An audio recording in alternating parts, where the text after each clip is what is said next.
ভাইয়া নিউ কোনো কালেকশন আছে? জি আপু আছে। জি ভাই কি লাগবে? কিছু লাগবে? ভাই কালেকশন আছে ভালো। কালেকশন আছে ভাই, শার্ট আছে, এদিকে আছে আপনার, এদিকে এই জন্য এই শার্টটা আছে, এগুলো ভাইয়া লং থ্রি পিস আছে? কি?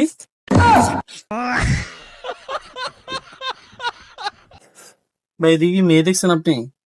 হ্যাঁ ভাই, মেয়ে কন্টে ডাক দিল, এখানে তবে থ্রি পিস নাই, আপনি বলছেন নাকি মেয়ে কন্টে? না না তিনটা শর্ট প্যান্ট দেখান তো ভাইয়া। হ্যাঁ ভাই। জি ভাই, বলছি ভালো ভালো ফ্যান দেখান ফ্যান। ফ্যান তো আছে ভাই। ভাই এদিকে মেয়ে কন্টে কেউ কথা বলতেছে। ভাইয়া মাশাআল্লাহ অনেক কিউট আপনি।